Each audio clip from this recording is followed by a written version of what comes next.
নমস্কার বন্ধুরা, আদক বৌদির হেসেলে সবাইকে স্বাগত। আজ আমার রেসিপি চিকেন পাটিসাপটা।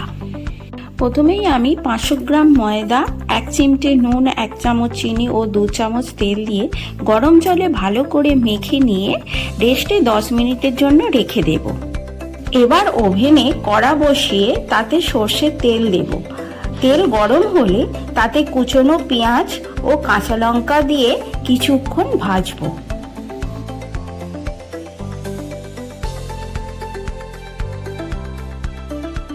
এবার আমি চিকেনের পুরটা রেডি করব।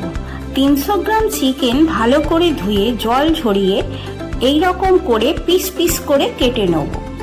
পেঁয়াজ ব্রাউন করে ভাজা হলে তাতে চিকেন দিয়ে আরো 5 মিনিট কষাবো।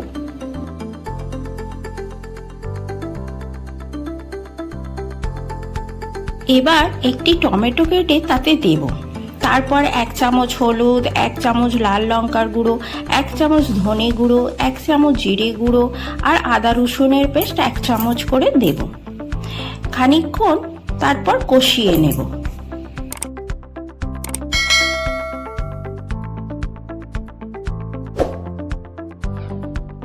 এবার তেল ছেড়ে দিলে চিনি ও নুন প্রয়োজন মতো দেব।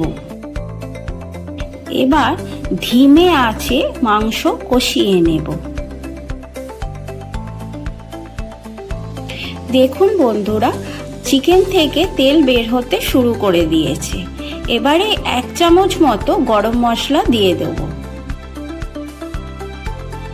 আর একটু কষিয়ে নিয়ে গ্যাস ওভেন অফ করে ঢাকা দিয়ে দেব।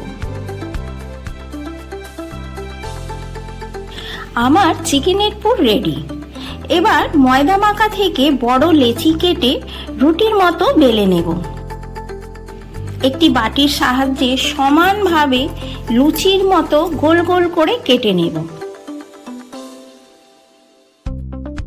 একটি রুটির ওপর মাংসের পুর দিয়ে তার উপর আরো একটি রুটি দিয়ে ধারগুলো জল দিয়ে ভালো করে মুড়ে দেব। একটি কাঁটা চামচের সাহায্যে ধারগুলো নকশা করে দেব।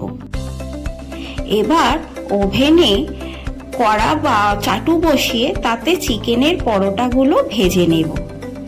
তারপরে গরম গরম পরিবেশন করব।